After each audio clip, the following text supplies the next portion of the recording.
Mula nang tayo'y di na nagkita. Magandang araw po sa inyong lahat, mga giliw naming tagapakinig. Narito po ang karugtong ng kasaysayan na itinampok namin sa linggong ito, dito sa ating dulang. Luha. Mahina palang kumain yung mga anak mo. Tingnan mo, halos hindi nagalaw ang pagkain. Naku, matatakaw ang mga yon. Kunti lang ang nakain sa plato, pero marami ang nakalagay sa lunchbox nila. At sa school na raw kakain ng marami. Siya nga ho pala. Ano na ho ulit ang pangalan ninyo? Adela. Ang gandang pangalan pala. Good morning, sweetheart. Magandang umaga rin. Siya nga pala. Si Aling Adela pala. Good morning po, Aling Adela. Kayo palang kinikwento sa akin ng asawa ko. Kumusta po kayo? Okay lang naman. Naikwento nga ho pala sa akin ng asawa ko kagabi. At ang sabi, nagkatampuhan daw kayo ng anak ninyo. Kung gusto ho ninyo di ihatid ko na lamang kayo. Saan po ba kayo nakatira? Oo. Nag-iisa ko siyang anak. Sa katunayan namimiss ko na siya. Pero ayoko pang umuwi sa amin. Bakit naman po? Kasi Aling Adela, hindi sa ayaw namin kayong patirahan dito sa bahay. Pero hirap din po kami sa buhay. 5 po ang anak ko. At 3 nang nasa eskwelahan na nag-aaral. 1 high school at 2 elementary. Baka po magutom kayo dito sa amin Ang totoo nga ho nga yan inuutang po namin madalas ang aming mga kinakain. Dahil madalas ay napupunta sa matrikula ng mga anak ko at mga projects nila.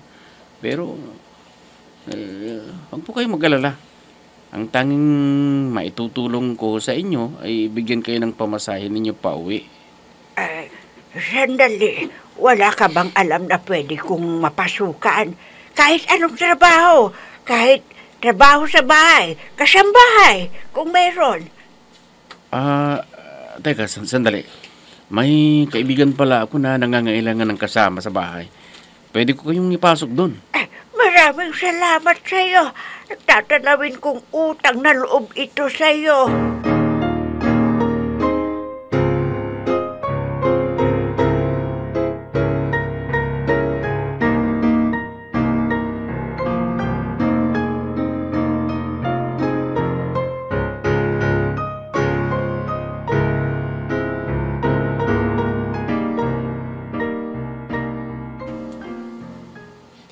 Dito bang sinasabi mong kaibigan mong nangangailangan ng kasama? Oo, isa lamang kasi ang servidora nila dito. Kaya't kailangan pa nila ng isang kasama. Galing na ako dito Oh, galing na kayo dito? Ang ibig ninyong sabihin nag-apply na kayo ng trabaho dito? Oo, at hindi ako tinanggap kasi matanda na ako. Narin ka pala. Siya ba yung sinasabi mong 6 years old na gusto mo pang magtrabaho? Oo, pare. Magandang umaga po sa inyo, Aling... Adela ang pangalan ko. Kung kaya pa ng katawan ninyong magtrabaho, bakit hindi? Alam niyo ho, tiwala ako dito sa kaibigan ko Sige po. Magkapagsisimula na ho kayo ngayon. Diba? Sabi ko sa inyo Sweetheart, ano yung sinasabi mo sa akin kanina may papasok? Nandito na naman ang matandang ito? Namihasa ka na yata, matanda? Nailibre ka na lang ng pagkain ng isang araw, bumalik ka ulit? Teka, magkakilala ba kayo ni Aling Adela? Hindi. Pero, kilala ko siya. Isa siyang membro ng Budol-Budol Gang. Ano?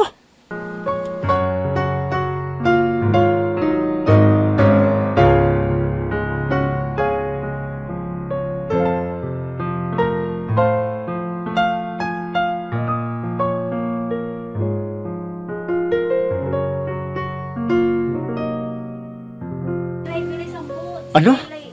Miyembro si Aling Adela ng budol-budol gang? Hindi! Hindi totoo ang sinasabi mo. Oh, hindi ba? Kumain ka dito. Pero, hindi ka nagbayad. Kung hindi binayaran ng isa kong kaibigan baka pinahuli kita sa pulis. Kaya paalisin mo ang matandang yan. Mauubos ang paninda ko dyan. Leti, O bakit? Totoo naman ang sinasabi ko Kumain ang matandang ito dito pero ayaw magbayad. Aling Adela, totoo ba yun? Totoo yun. Dahil gutom na gutom ako sa panahong yun. Nagkataon lamang na wala talaga akong pera. Kaya ako nakiusap na kung pwede, ibabalik ko na lamang kinabukasan ang halaga ng nakain ko. Pero yun nga, ayaw pumayag. At sino ba naman kasi ang negosyanteng matino ang isip na papayag sa gusto niyang gawin? At huwag mong bayaran ang kanyang kinain, ha, Ronnie? Ano ka ba naman, Leti? Pagkain lang pinagdadamot mo pa sa nagugutom na tao. Ikaw kayang lumagay sa kalagayan niya. Aling Adela, sige po. Kung kaya pa ng katawan ninyo magtrabaho, di bibigyan ko kayo ng trabaho. Maraming salamat sa iyo. Nako. Oh, paano po? Iiwan ko na po kayo dito, Aling Adela. Maraming salamat sa tulong mo, ha, Greg. May lamang na bagay yan. Walang anuman po. Sige po. Pare Ronnie, ikaw nang bahala sa kanila, ha? Oo, pare. Ako nang bahala kay Aling Adela.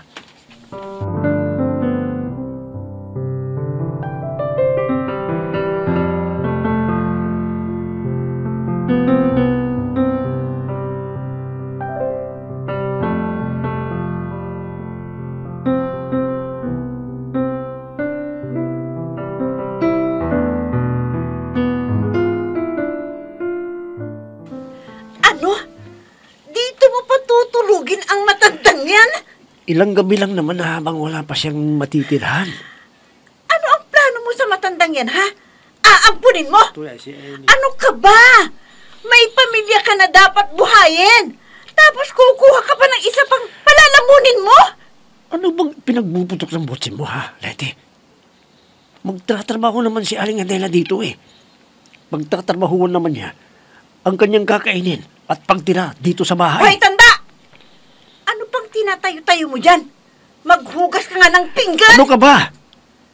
Kakarating lang ni Aling Adela Inuutusan mo na. At isa pa, ikaw naman dating... at isa pa. Ikaw naman dati trabaho mo naghugas ng pinggan, ha? Ako nga! Pero ako naman ang kumikilos para may makain siya. Oh, ano ba naman ang maghugas siya ng pinggan? Oh, ano pang tinatayo-tayo mo dyan, tanda? Maghugas ka nga ng pinggan para naman may pakinabang ka. Leti naman, huwag ka naman ganyan sa matanda. Bakit? May masama ma akong sinabi? Ikaw nang nagsabi, hindi ba? Pagtrabahuin niya ang kanyang kakainin at pagtira dito. Kaya dapat lamang na maghugas siya ng pinggan. Tapos na siyang kumain. At dito pa siya matutulog. Oh, hindi ba't kumilos naman siya? At nang may pakinabang ang pagpapakain natin sa kanya? Oo, nariyan na ako. At sana naman, ayusin mo naman yung pakikitungo sa kanyang pag-uutos. Nag-uutos ka nga. Ha? Hindi naman maganda yung pandinig sa matanda. Leti, huwag naman ganyan. Matanda yan, respeto mo naman. Aling Adela, ang mabuti pa siguro pumasok muna kayo sa kwarto. Kung pagod kayo. At ako na lamang maghugas ng pinggan. Ronnie, ako na lang ang maghugas ng pinggan. Total, kunti lang naman yan Naku, Aling Adela, wag na ho. Ako na lang. Tama naman ang asawa mo Napagod siya dun sa kantina. At ikaw rin, maghapon na nagtrabaho sa construction. Kaya okay lang na ako ang maghugas ng pinagkainan natin.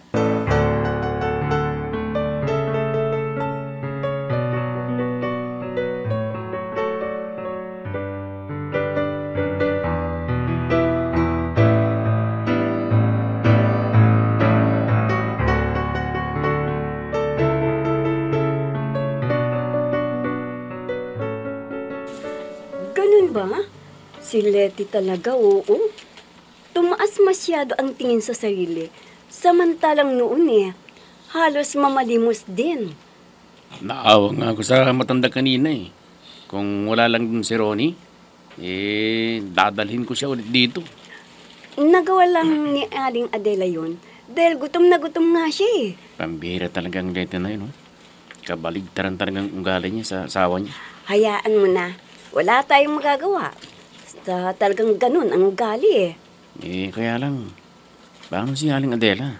5 anak natin. Nag-aaral lang 3. At madalas pa tayong kapusin. Pero, hindi ba bibigyan ka naman ng puhunan ni Ronnie? Oo, pero hindi pa naibibigay dahil sa makalawa pa makikipag-usap si Ronnie sa in charge sa project na gagawin nila. At sakali mang kapag-usap sila, baka hindi rin kagad maibibigay ang pera. Dahil pag-uusapan pa nila ang mga maraming bagay tulad ng labor and materials na sisimulang proyekto. Ganun ba? Oh, yung cellphone mo nagri-ring. Sagutin mo na. Baka yung kapatid mo na yan. Siya na nga. Ano? Kailan ka pupunta dito? Ano? Bakit? Wala ka namang ginagawa dyan sa bahay talaga? Mabuti naman. At nagbago ang isip ng kuya. Oo, sige. Sasabihin ko na lamang sa Kuya Greg mo. Oo naman. Maiintindihan ka niya. Siyempre sige. Pagbutihin mo ang pag-aaral mo para matuwa naman ang kuya sa iyo. Okay, sige. Bye. Oh, bakit? Para yatang biglang nagbago ang tono ng panalita mo. Hindi na matutuloy ang kapatid kong pumunta dito dahil papag-aralin na raw siya ng kuya. Oh, ganoon ba? Kaya mo kayang hatiin ang katawan mo dito sa bahay at sa tindahan? Hindi nga Pero, alam mo namang pipilitin ko si Barbara na pumunta dito Gusto nga siyang papag-aralan ng kuya Wala tayong choice kundi kumuha ng makakasama mo sa tindahan. Dahil kung hindi, mapupunta sa walang puhunang ibibigay sa atin ni Ronnie. Oo naman. Sa bagay, mga ilang linggo pa naman bagong maibigay ni Ronnie yung pera May panahon pa na makahanap tayo ng makakasama ko sa tindahang bubuksan natin. Nag-iisa ka lang.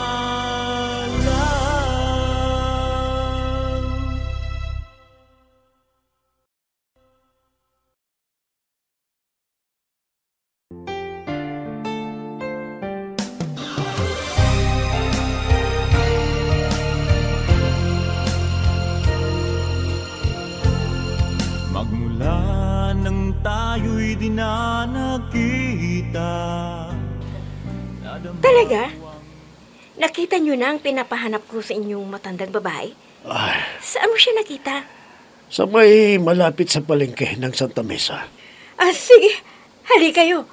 Samahan niyo ako ngayon din. Pwede bang sa makalawa na lang tayo pupunta dahil graduation ng anak ko ngayon at hindi pwedeng wala ako roon. Ganun ba? Sige. Basta ipangako ninyo na makakarating kayo sa Makalawa para masundo na natin ang mama ko. Oo, walang problema doon. Kung hindi lang sana graduation ng anak ko ngayon, masasamahan na kita. Kaso magtatampo naman ang anak ko sa akin kung hindi ako makakadalo sa kanyang graduation. Okay lang po. Naintindihan ko. Sige po. Hintayin na lamang namin po kayo sa Makalawa kung ganun. Salamat. At pinapangako ko, maiuuwi mo na ang mama mo sa madaling panahon. Ikaw lang ang tanging mahal ko sa buong buhay kong ito. Pag-ibig ko'y tanging ikaw lamang, sa puso ko'y nag-iisa ka lang. Siguro Sigurado ka? Asawa ko ang nanalo sa bidding. Bakit hindi mo sinasabi sa akin? O sige, tatanungin ko sa kanya. May naipanalo palang bidding si Ronnie. Bakit hindi sinasabi sa akin? Makikita ng lalaking yun. Oh, sweetheart. Gabi-gabi nagising ka pa. Oh, saan ka galing? Saan ba? Sa construction site. Saan construction site? Sa may project engineer Sarmiento o project ni engineer Martinez? Nabigla ka, no? Hindi mo akalain na alam ko ang tungkol sa pagkapanalo mo ng bidding na project ni engineer Martinez na kaklase mo? Ano ba yung pinagsasasabi mo, Leti? Hindi ko alam na At talaga palang wala kang planong sabihin sa akin ang tungkol sa bidding na yon. Pwede ba, Leti, pagod ako? Bukas na natin pag-usapan. Bakit mo pa ipapabukas? Pwede naman nating pag-usapan ngayon. Hindi ko ba nakakaintindi? Ang sabi ko, pagod ako. Kaya Pagod bukas... ka? O sadyang iniiwasan mo lang na pag-usapan natin ang tungkol sa bidding ng pagkapanalo mo? Bakit ba lahat na lang kailangan malaman mo? At bakit hindi? Asawa mo ako. Karapatan kong malaman kung ano ang ginagawa mo. Lalo na tungkol sa pera. Yan na nga Bakit hindi mo tanungin ang sarili mo? Kung bakit gusto kong itago sa'yo ang tungkol sa pera? Ha? Oo! Inaamin ko. Gusto ko lang itago sa'yo ang tungkol sa pagkakapanalo namin. Sa bidding na yon. Alam kong bakit. Dahil mukha kang pera! Ronnie?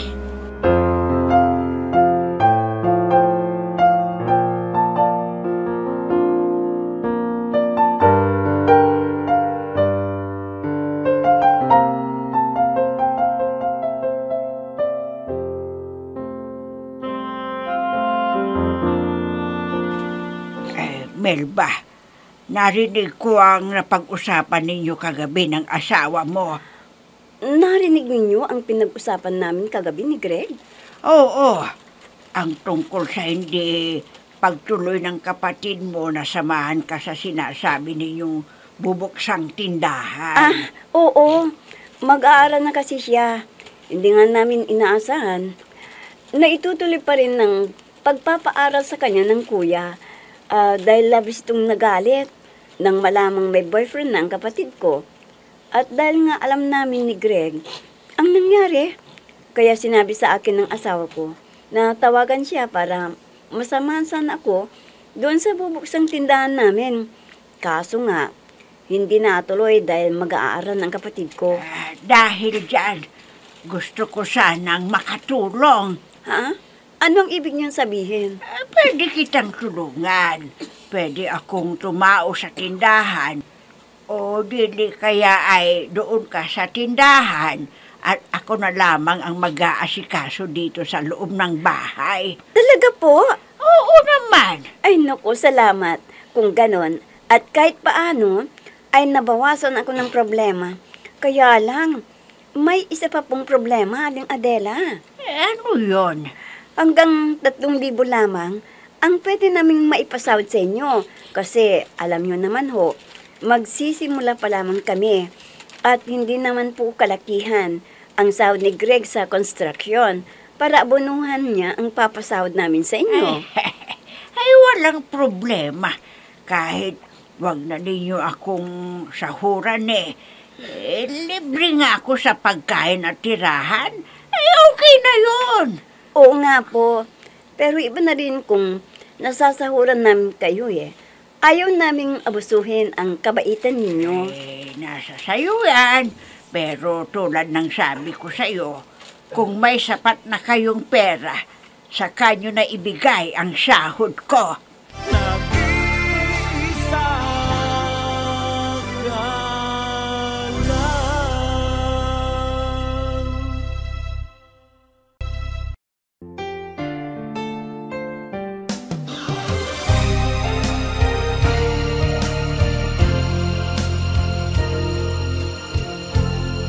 Magmula nang tayo'y di na nagkita, nadama ko ang Tuluyan na kayang doon titira si Aling Adela sa bahay ni na Melba. Mga giliw naming tagapakinig, sundan bukas ang karugtong ng kasaysayan na itinampok namin sa linggong ito dito sa ating dulang.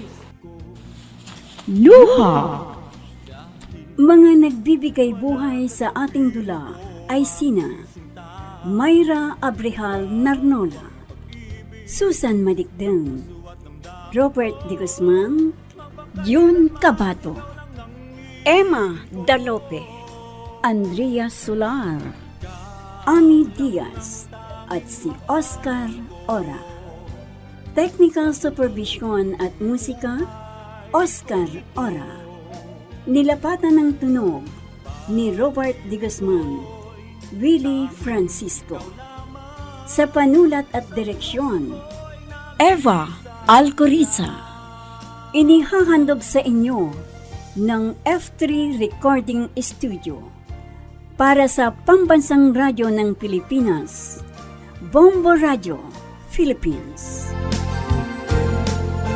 Ang alaala nating di malilimutan, kay sarap ng ating suyuan. Lagi kong natatandaan, maligayang araw nating nagdaan. Pag-ibig ko'y tanging ikaw lamang.